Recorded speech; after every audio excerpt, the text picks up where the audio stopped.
We are back for yet another edition of Behind the Lens. It is Monday, April the 20th. Greg has left me to my own devices today. He is off being a good son. But I'm going to see how much trouble I can get into and how much I can entertain you, especially when our second guest today, who's calling in 11:30, Jake Simpson, joins us. I am so thrilled to have Jake joining in the fun today. We're even going to have some musical interludes, and we're going to talk a lot about Stage LA, the benefit I've been talking about for a few weeks now. That's at Saban Theater, or Saban Theater, as Sally Kellerman likes to say, on May the 9th.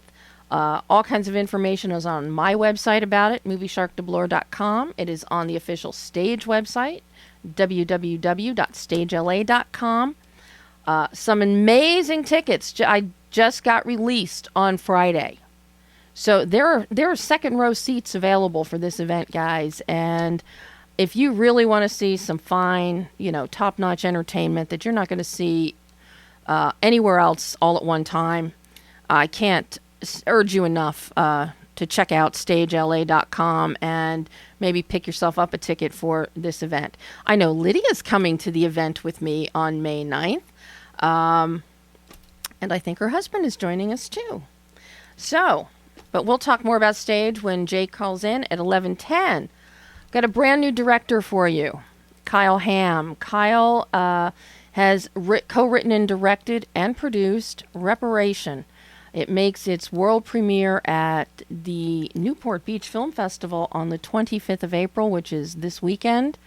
An amazing film. It stars Castle's John Huertas. You know him best as Javi on Castle. One half of one of the best bromances on TV with Seamus Dever, who plays Ryan. John is going to be with us next week, but we get Kyle today, and it's an interesting journey on how this film came to be. It is a fascinating film. It's a psychological thriller that has some really interesting bents to it. So I think you're going to really enjoy listening to Kyle, and that'll be at 11:10. But in the meantime, it was a big week. Lydia and I went hopping over to the NAB convention, checking out all the new technology that is coming your way. Be on the lookout, filmmakers. 6K is here. Of course, the delivery systems are still only 4K, but I saw the look on Lydia's face as she played with all kinds of new Canon cameras and others, and I have never seen... It's more joy than I've seen on a kid on Christmas morning. So there are great toys afoot for all you directors out there, you cinematographers, you camera operators. And as the weeks go by, I'll be talking more about that, hopefully a little bit with Greg next week, because I know he likes that kind of tech talk as well. But in the meantime, new film opened this weekend, Unfriended, produced by my pal Jason Blum at Blumhouse, and also produced by the Russian director and visionary, Timur Bekmambetov. I had a chance to do an exclusive interview with Timur, not just about Unfriended, but also about his other projects. He's currently in Italy. Yes, it was a 2 a.m. phone interview to Italy with Timur, where he's shooting the remake of Ben-Hur, which, based on everything he told me, is sounding pretty spectacular. Of course, jury's going to be out. Got to compete with Charlton Heston. I don't know how the TCM fans are going to feel about that. Don't know how I'm going to feel about it when I see it. But when it's done, you're going to hear about it first here. But in the meantime, Unfriended, an interesting and unique concept in filmmaking where everything unfolds in real time on a computer screen through 6 people Skyping, and has supernatural element of, somebody who has been wronged by these other people comes back from the dead, inhabiting the technology, the internet wires, the satellite, the ether, and can manipulate, much as you do if you're on Skype and you see what people are doing, or as your computer tech does when he doesn't want to come to your house and do a house call and just logs into your IP and all of a sudden your mouse is moving all over. This is what unfolds with Unfriended. So I had a chance to talk to Timur about where he got the idea for this, because it's been germinating with him for quite a while. And being the visionary he is, for those of you who don't know his work, go see the Russian language films Day Watch, Night Watch. For those of you familiar, you may have seen Wanted, which just catapulted Angelina Jolie into the action genre. But right now, let's hear what Timur told me about the conceptualization and how Unfriended came to be. Yeah, a long time ago, it's the director of the movie Leo, Gabriadze, in 1959, he brought me. I live in Moscow, and he came from LA. He was a student in UCLA. Mm-hmm. He came back to Moscow and bought me first Apple computer. and it's my life changed since then. And it's why I decided to call him when we made this project, began the project. How it happened a long time ago. I remember when Skype first time invented the screen share mode. Yes. It was somewhere like, I don't know, 5 to 10 years ago, and I was on a Skype with a friend of mine, with a colleague, one of my colleagues, and he didn't know, he didn't use that I see what he's doing on the screen, because he forgot about it, and I saw him moving the mouse, sending documents to print, and talking to his grandmother, I don't remember, and talking about me, chatting about me with somebody else. It was very surprising how much I know about the person by watching his desktop. Mm-hmm.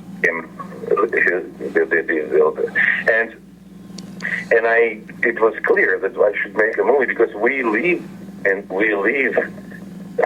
this world. It's a totally new reality where we live. It's not really connected with our world. It is connected, but it's not really the same. And it's so creepy. It's so different. And I was sure that it should be new language of the new type of filmmaking, which is capturing your behavior on a desktop. Mm-hmm. Desktop. Well, and I was just looking for. This was the most difficult part of this project, was to find people who will trust me and will collaborate. It's why this movie was made in-house by a group of friends. And utilizing all of his friends, Timur also, working with the visual styling that he's known for, that he introduced us to with Day Watch, Night Watch, even some of the fun stuff that we saw in Abraham Lincoln Vampire Hunter, which I know many of you not fans of, but there are a lot of really great elements to it, not the least of which was Anthony Mackie, who we all know will be in the upcoming Avengers Age of Ultron on May 1st. But I then had a chance to talk to Timur about what he has defined as rules for the film that were then put into place with his director and the entire crew. Yeah, one thing that you do so well, Timur, is you are on the cutting edge, and you bring us new visual stylings. You did that with Day Watch, you did that with Night Watch with some of the effects, and it just has you on the edge of your seat. The way Unfriended is structured, it's very similar in that nobody has done anything like this before. And it really, We were lucky. Lucky because nobody's done it before, and we were very how to say this, encourage and because you're doing it first. Mm-hmm. Nobody knows how to act, how to cut, how to use sound, how to deal with the rhythm of the movie, because it's real time. What's unique about our movie? Because there was an experiment. Filmmakers were trying to tell stories by using computer screen, but there was very specific decisions we made from the beginning. I knew that we should, first of all, it should be real time. It should be really 83 whatever minutes, yeah, Mm-hmm. Without editing, without trying to manipulate, because then you feel it's a real piece. It's not directed. Second, it should be. I made the decision that it should be the sound should be the sound you can hear when you are dealing with a computer. It's not. There is no scores. There's no score music. There's no special sound effects. It was an idea. It should be based on your real experience. Mm-hmm. And the third is you cannot zoom in. You cannot zoom out. You should show the screen as it is. Mm-hmm. Audience, and let audience to understand what's happening by using their own experience to observe the screen. You cannot force people, yeah, by anyhow. And this all the small. And also, what was important, that the typing and messaging, you should use the same elements, yeah, of that world we're using in real life, which is the faces and people talking and acting, sometimes less important than just typing. Yeah. It was very. We just what I did. I just asked our team to follow very specific rules. Mm-hmm. And I think by following these rules, we had a limitation, which helped us to figure out to discover new language and to create a new experience for the cinema, for filmmaking.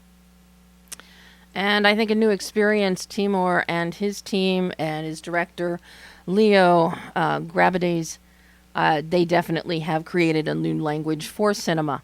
And hopefully we'll have time later in the show to hear one more thing about the experience of watching Unfriended and the emotional impact that the filmmakers were going for. But right now, I have the wonderful Kyle Ham. Hello. Hello, Kyle. How are you? I'm good. Nice to meet you, and thanks for having me on. Oh, an absolute pleasure, Kyle, especially after I saw Reparation. Oh, wow. Great. It's an amazing film. I am so thrilled you're having your world premiere on the 25th down at Newport Beach Film Festival.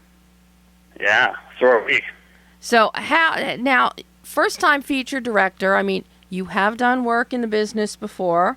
You've been an associate producer. You've been on set with various companies. You've seen big budget TV stuff. You've seen feature stuff. But how is this experience? You're producing Reparation. You're directing Reparation. You're a co-writer on Reparation, and you have your very own world premiere in less than a week. Have you wrapped your head around it yet? No. I'm still trying to wrap my head around it, and I'm still learning something new every single day, and I'm not exaggerating. Every day I'm surprised by something along the way. It can be very much a roller coaster, for sure. But yeah, it's a little bit. It's crazy when I step back just a little bit to think of how much of my life this has swallowed up. We started writing this 20 years ago. I mean, when I first started in the business, I approached Steve Tim, the playwright who wrote the play that this is based on, who was a former professor of mine. I wanted to adapt the play into a film, and he said, "Why don't we work on it together?" But that was in like January of 1995, and not that we've been working on it day in and day out every day since then, but it's certainly been our baby for a very long time. So I think just getting to see it actually finally happen and getting to see it happen on my own terms, even though those terms meant doing it very, very low budget, and meant cutting a lot of corners, and meant that it took an army, a community of people who were just passionate about it, who maybe weren't working on it for the money, but just believed in it, saw what it was and believed in it. That's been, I think, the most amazing thing about it.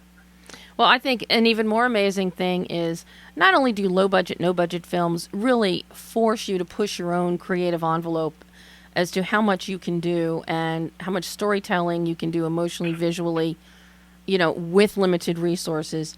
But the fact that you and Steve still talk to each other after 20 years, that's a testament right there. Yeah, no, we get along great. He was one of the groomsmen at my wedding a few years ago, and we have other collaborations together too. We have two other scripts that we've one other script that he wrote, which is beautiful, another one that we collaborated on, and we continue to plan on working together as long as we can.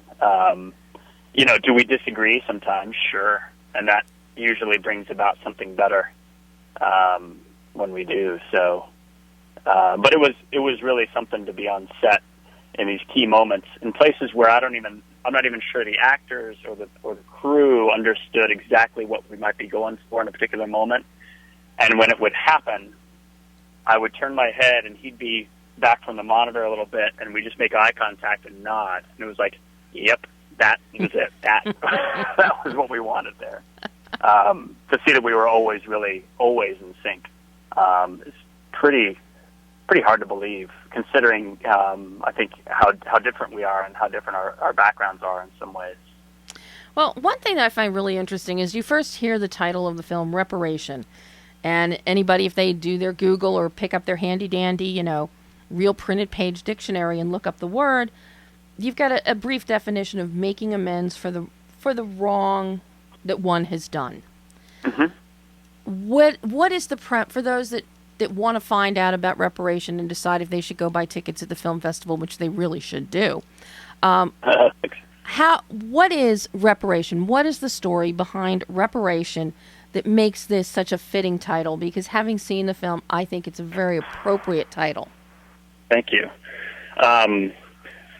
For us, it's really ultimately a film about friendship, in a way, and about what can happen when the bonds between people get broken apart. That's sort of the nugget, I think, of the film.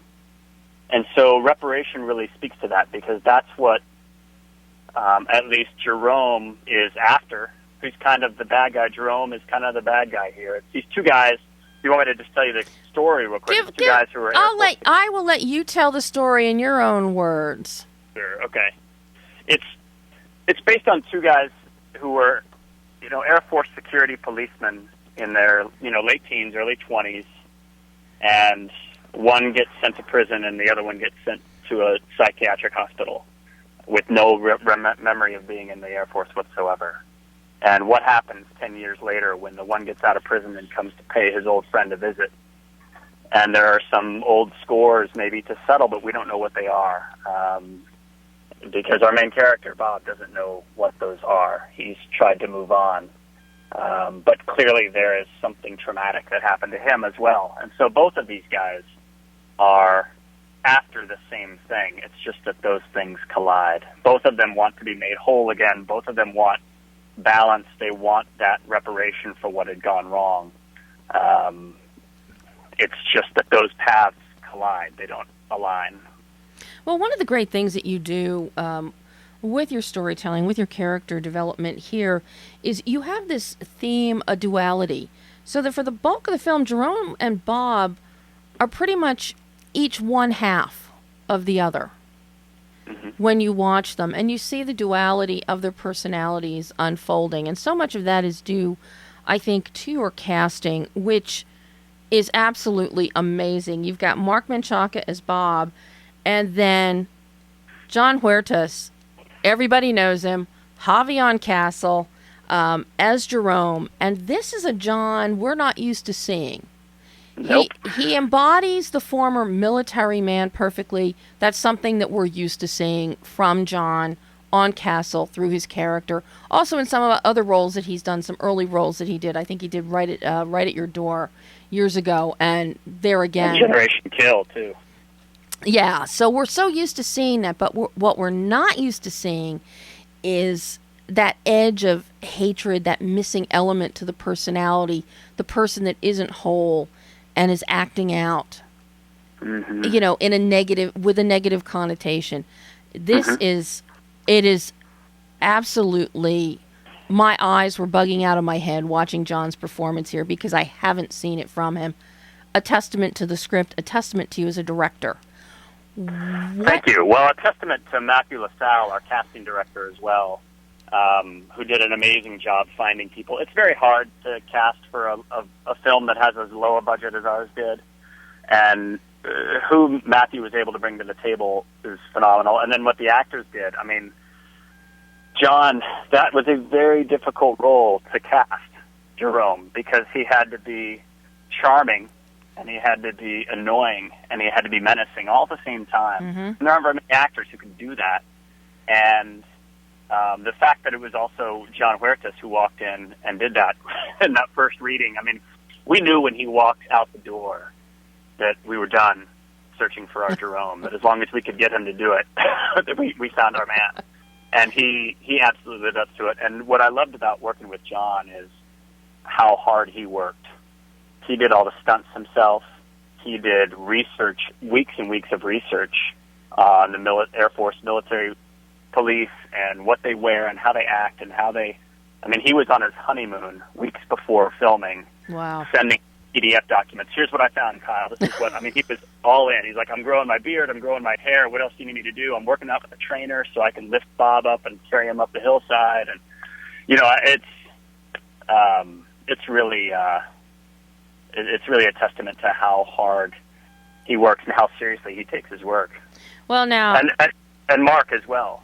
Mark had a gargantuan task to play that role. And I can't get into too many details, but to be such an internalized character, but to bring that out is incredibly challenging. And I thought Mark was just absolutely wonderful. Yeah, he is. There's a quietness, there's a haunting stillness that he brings to Bob that's very pensive, very reflective, and you see the glimmer. His facial nuance is so subtle, but you see a glimmer just when he might be on the edge of remembering something, and it disappears, and it just draws you deeper and deeper in. And the balance between John and Mark as Jerome and Bob is just incredible. But I have to give you a word of warning. Now, this was your first directing. Don't think every actor is going to go to the lengths that these two did for you. No, you know what? I am blessed. I don't know that I'll ever have it this good again. I can only hope that I do. But Mark, John, Virginia, even my child actors, Dale and Brody. You know, Dale Thomas, who plays Charlotte, who's never acted before at all, no training, nothing, and is just so natural. But they all worked so hard, and I'm just incredibly fortunate for what they were all able to bring to the table, and the fact that they were all willing to go as far in on it, really all in on it, like they did. I know that can be rare. And I have to tell you, Brody is a scene stealer. Isn't he? He's a scene stealer too, by the way. He is a scene stealing heartthrob. Let me tell you. Oh, he's wonderful. He just lit up the set too. He just kept everybody smiling and laughing all the time. I mean, the things that would come out of his mouth in between takes were just so funny. And he and Mark formed such a bond. Those two, they still FaceTime like every week. Oh. They formed such a friendship out of this. It's been wonderful to see how much Brody looks up to Mark, and how much Mark really is there for him. You know. No, I mean that comes through on screen. You see that. It's absolutely fabulous. Now, you're wearing the hat of a producer and a director. The producer is the money man. The director is the one that has to listen to the money man. So how did you juggle this? It was not ideal. It was not what I had in mind. But I also knew that producer role would be the most important collaboration I really have on the film, and it had to be the right person. And just to be frank, I just didn't find someone who was willing to do it on this low budget who was the right fit. And do I think the film could have been a little better if I'd had a pure producer there day in and day out? Yes. Did I have a great unit production manager who handled all of the day in and day out budget scheduling and making sure we had everything we need? Yes, thank God. So I was able to, for the most part, take that hot off. But when it came down to it, I think the hardest part for me on set was when as we were almost every day running out of time. And I knew as the producer that we simply couldn't afford to add another day of shooting on the back end. We couldn't afford to go over in certain circumstances. We had child actors and their hours to adhere to. And so having to be both voices in my own head of, don't you need to start cutting coverage here, Kyle? And to have to be the one that says, yes, I do, to myself, and then doubt whether that's the right decision. That was, I think, the hardest thing was when push came to shove and we were barely getting through, which happened, obviously, it's a film set. It happens all the time.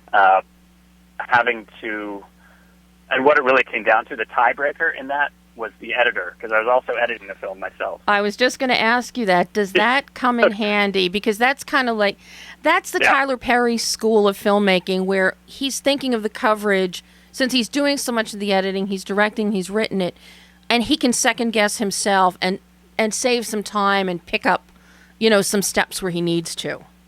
I was lucky. I had, like I said, that was the intermediary. The editor Kyle could come out and say, no, all we need is this and this and this.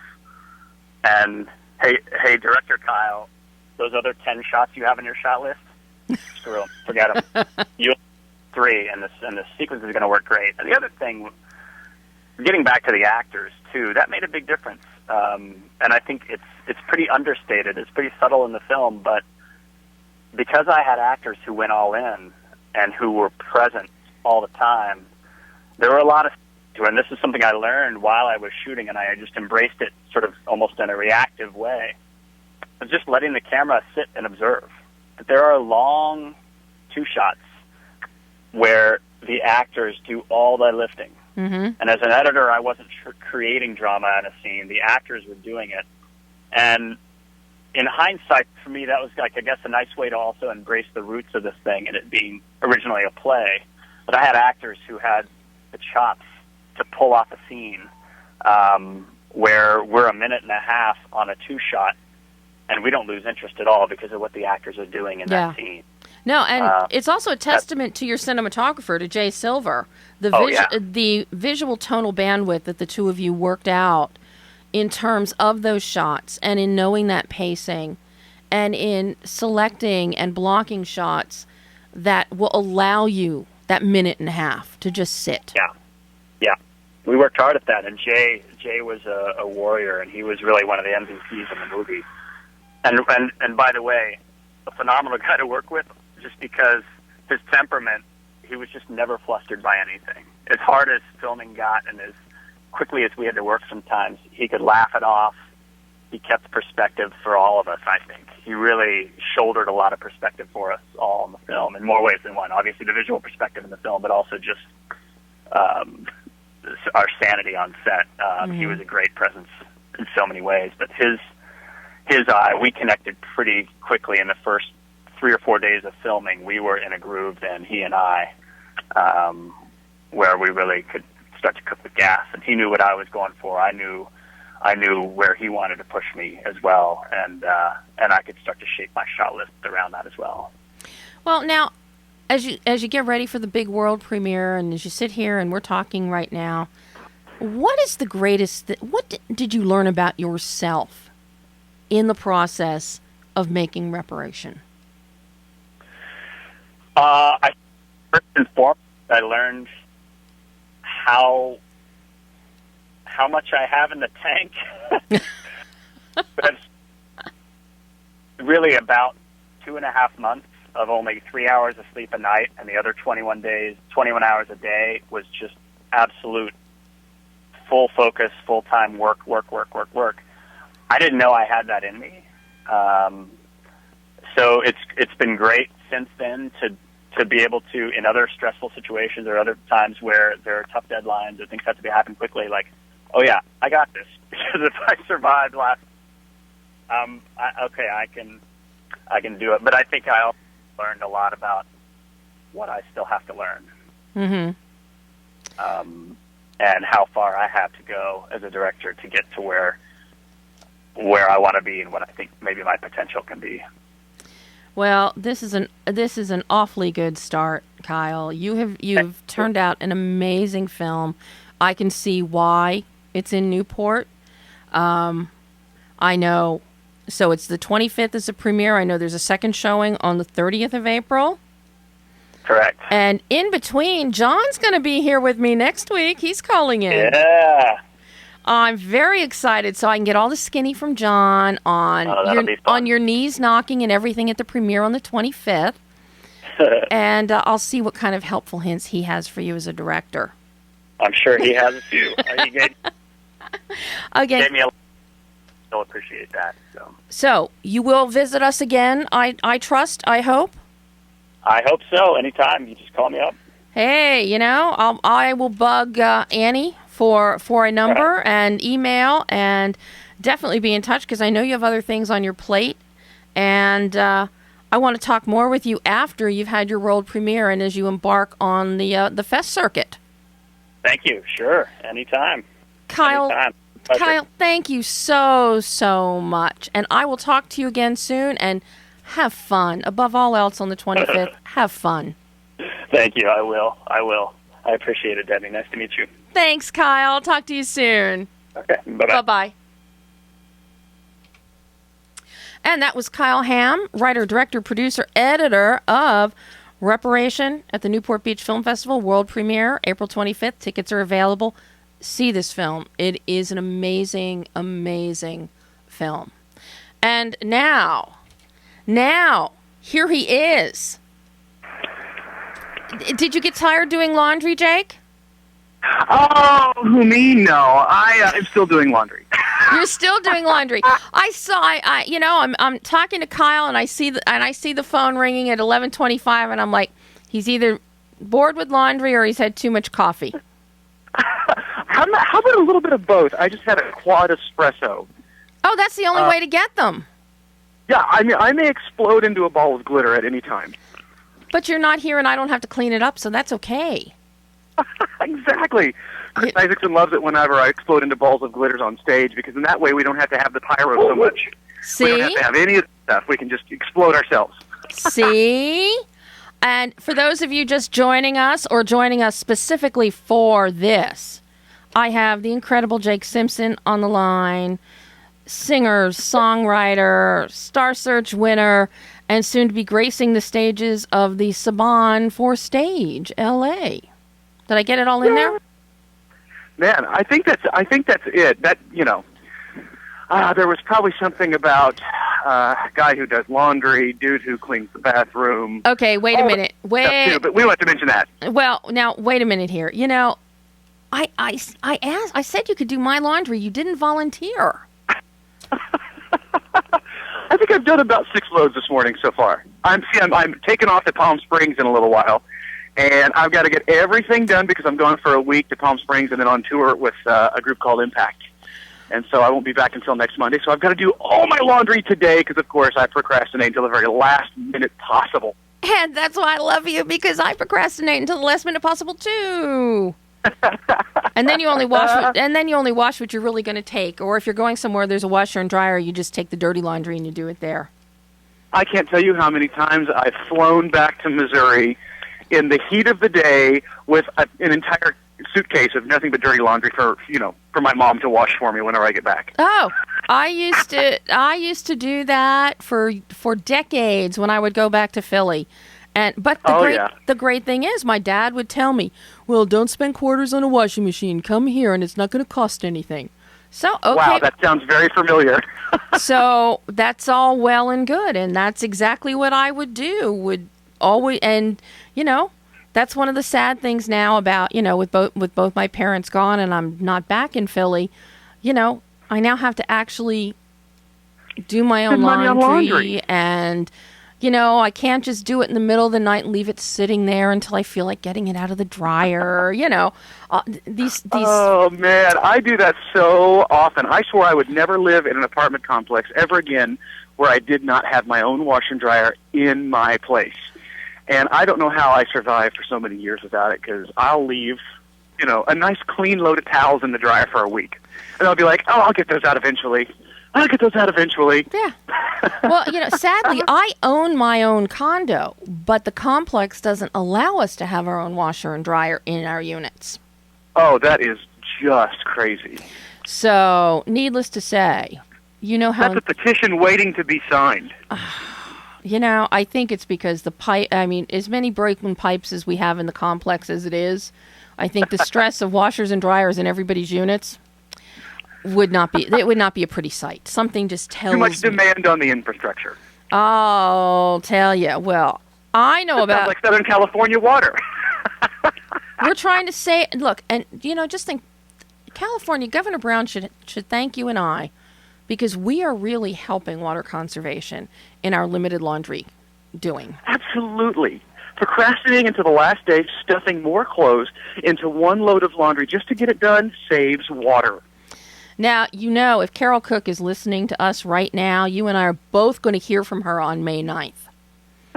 She's probably going to... I'm so ready to hear from Miss Carol. I love that woman. She is so much fun. I've had so many good times with her after shows that we've done, and everybody goes out and has dinner, and of course, Carol, she's telling her jokes. Best jokes around. And she's got 90-some years of them. I know, it's so cool. I miss being around people like that all the time.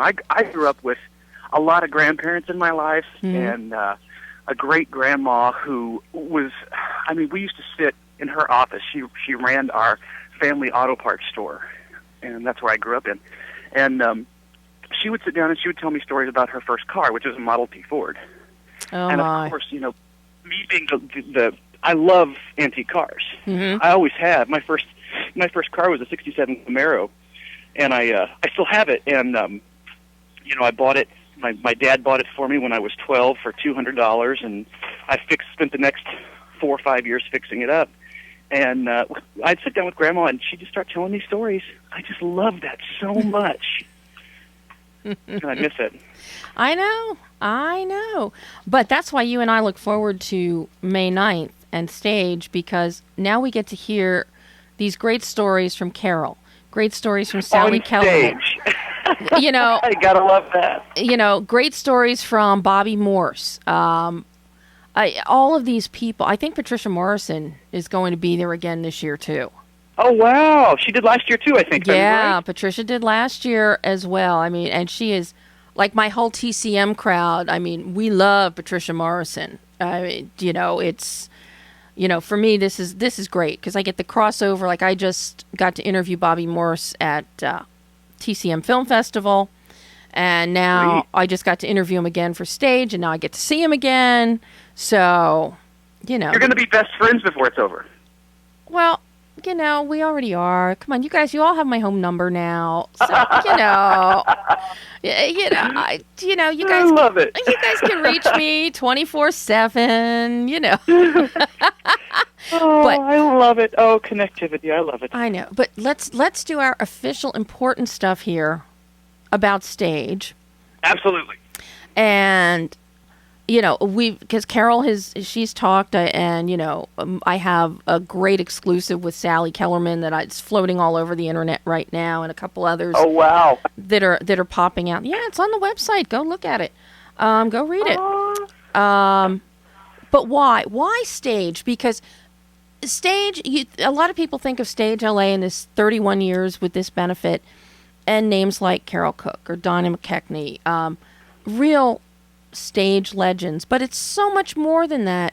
And you are really part of the new generation that is infusing blood into it.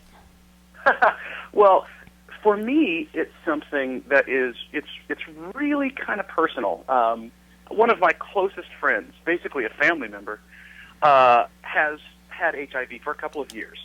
And I'll tell you what, it's such a different world than it was 30 years ago when Stage started.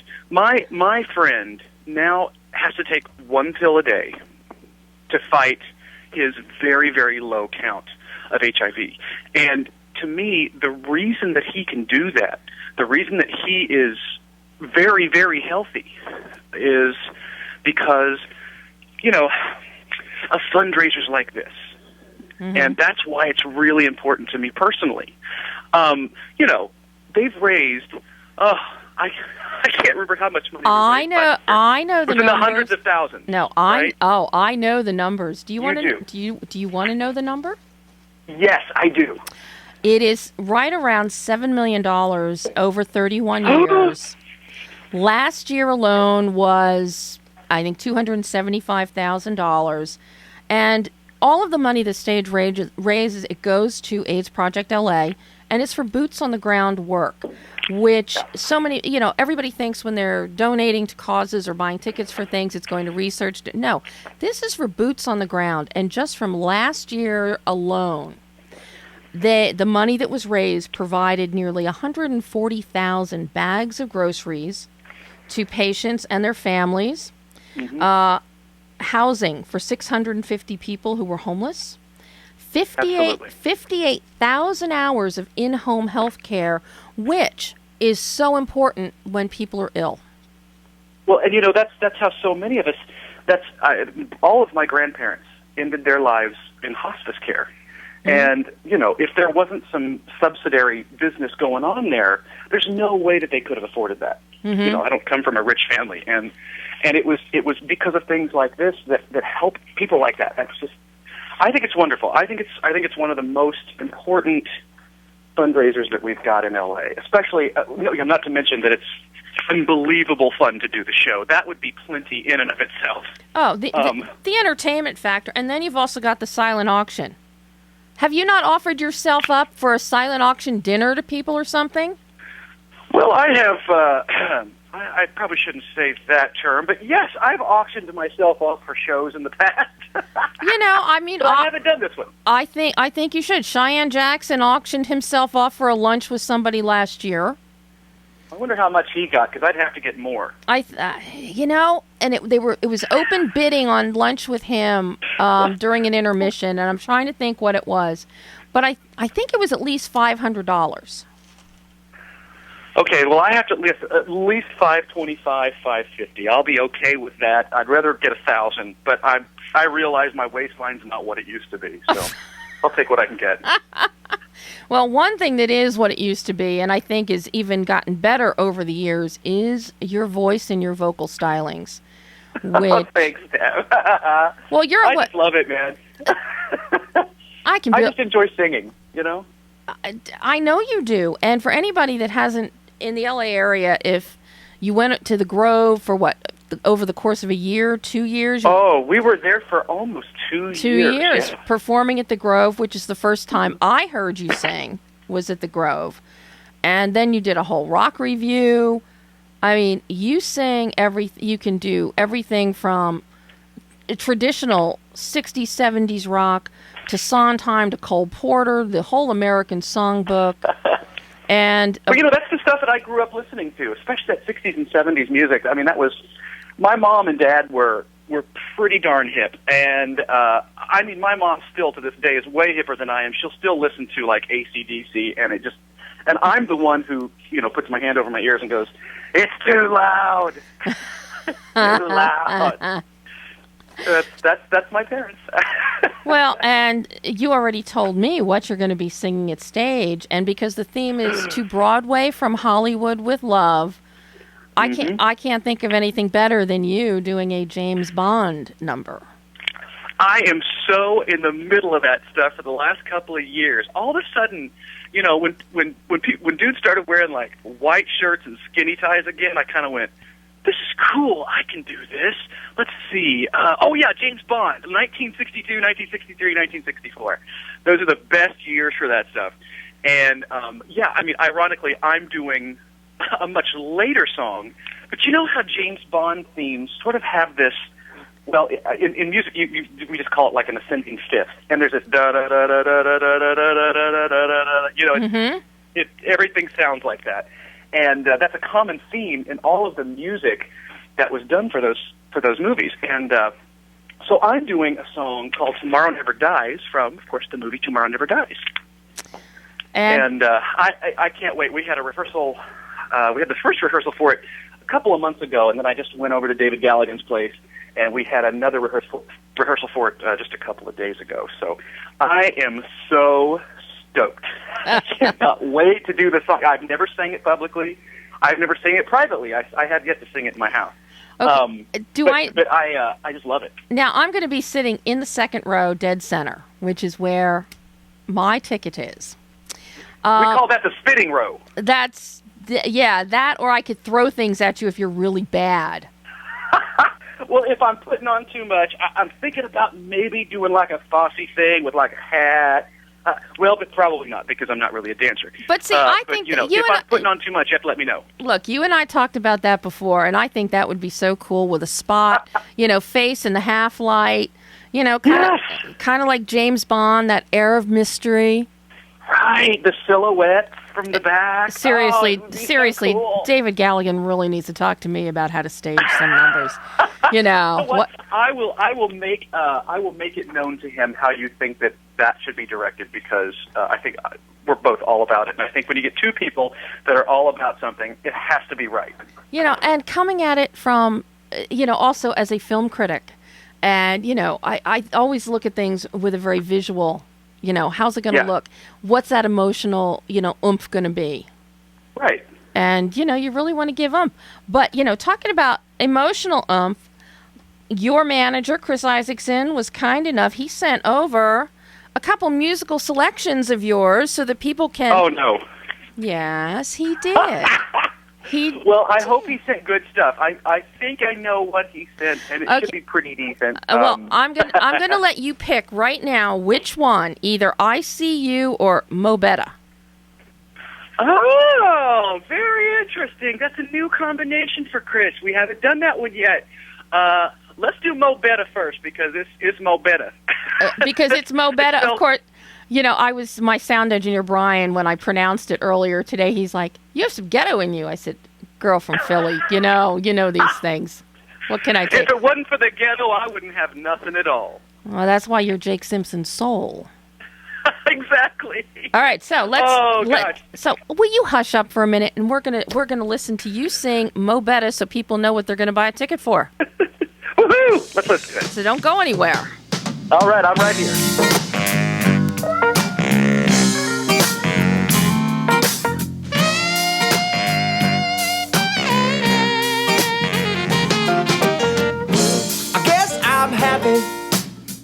Y'all happy too? We're here together, just me and you. I know you want me 'cause I want you to. Yeah. 'Cause we got nothing more better to do.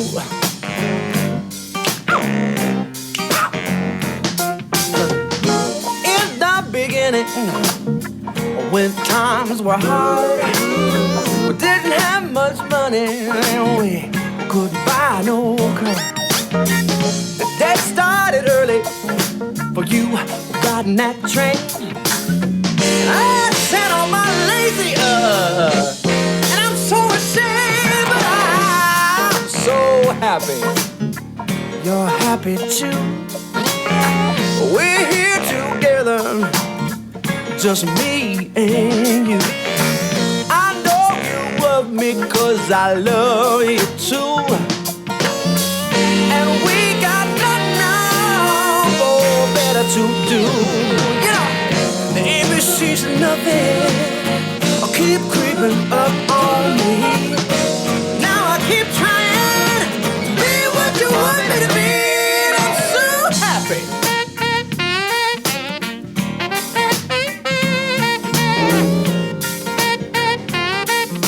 You know you do it. I don't know.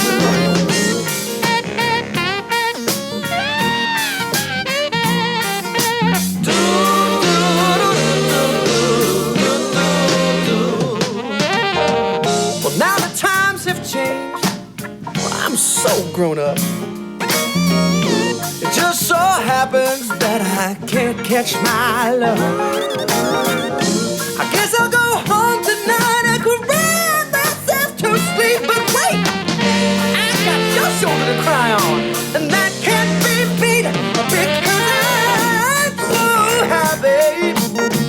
You're happy too. We're here together, just me and you. I know you love me 'cause I love you too. And we got nothing more better to do. Well, I have to say, that is definitely Mo Bettuh. Thank you. Do you like that song? Is it I too love- funky? I hope it ain't too funky. I haven't heard you do that one before. I like that one. Oh, thanks. Yeah, I wrote that about the time. I wrote that here in L.A., but I wrote it about my days living in New York. Mm-hmm. And But now, what's Mo Bettuh? What's Mo Bettuh? Being in New York or being in L.A.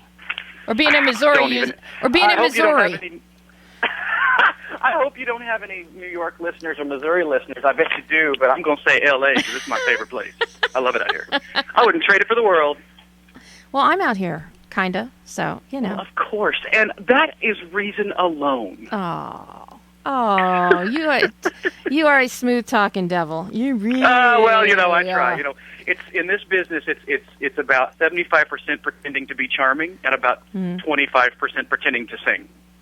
You know, I gotta ask you, Jake, when you're doing performances, you know, like stage, or I know you just did Catalina Grill, you did an opening thing for Molly Ringwald or something the other week.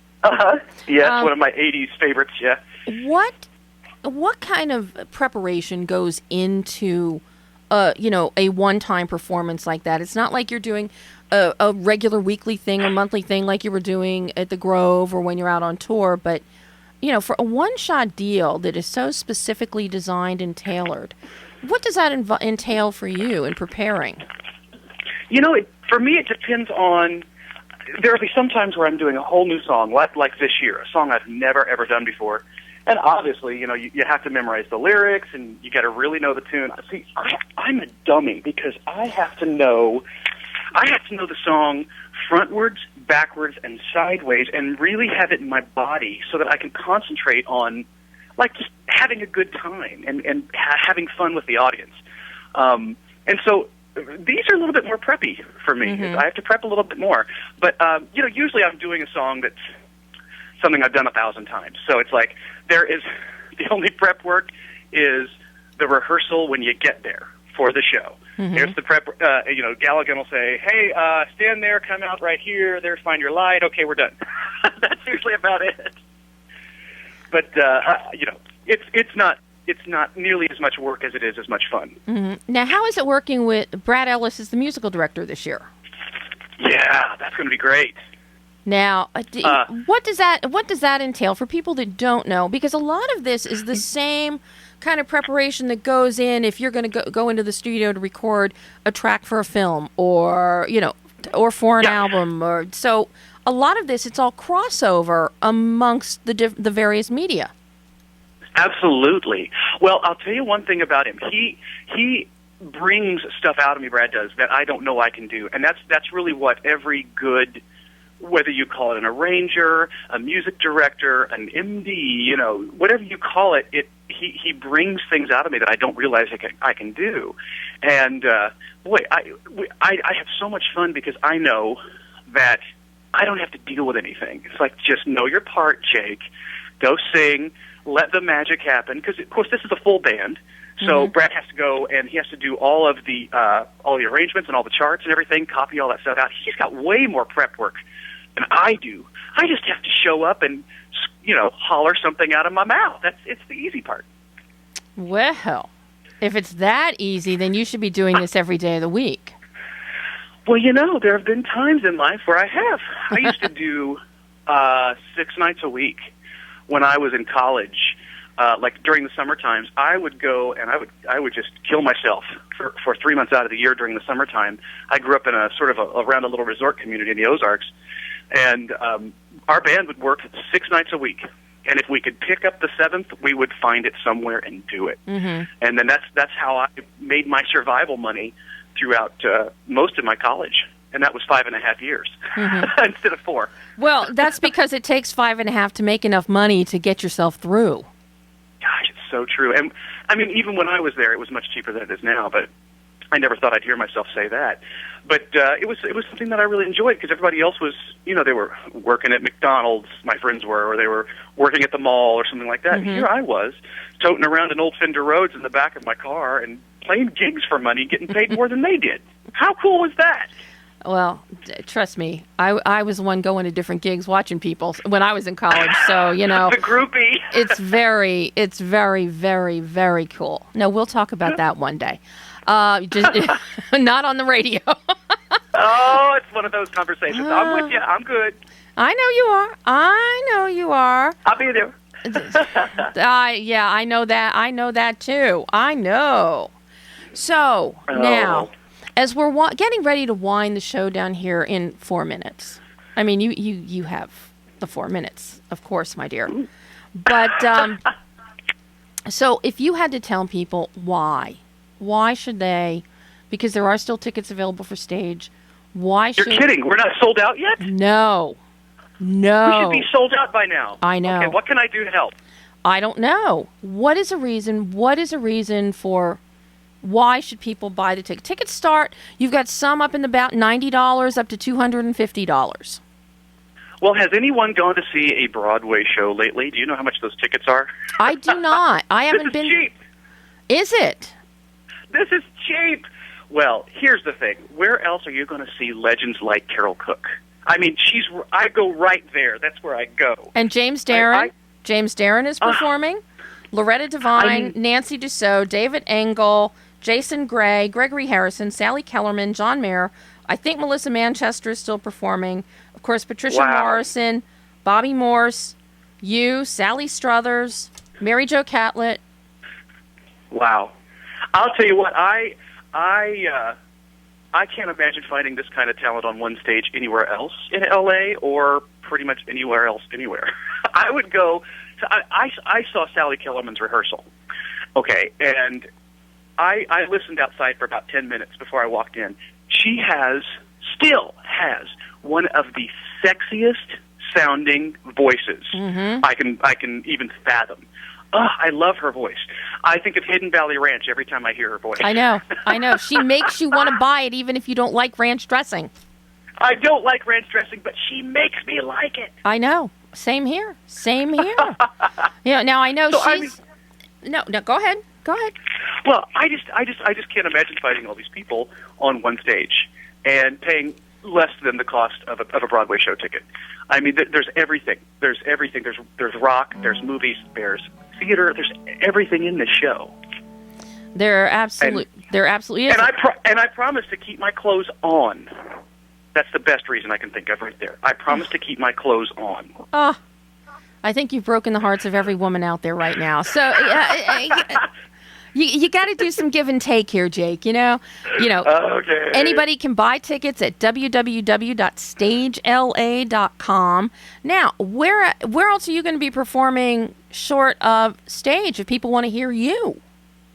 I'm not doing anything in town. I don't have anything out here scheduled coming up in the next 2 months. So this is really the only time that I can be seen on a stage, especially with lights and a nice sound system and everything. I might show up at someone's birthday party, but that's about it. Well, then that is a reason. That is a darn good reason. Now, I know I've gotten my cue signal that I must sign off. We must say goodbye. Now, and you're leaving for Palm Springs when? In about 5 minutes. Oh, my God. Well, you have a lovely time in Palm Springs. I will see you on May 9th at Stage LA at the Saban. That's it. We're done. Be back next week.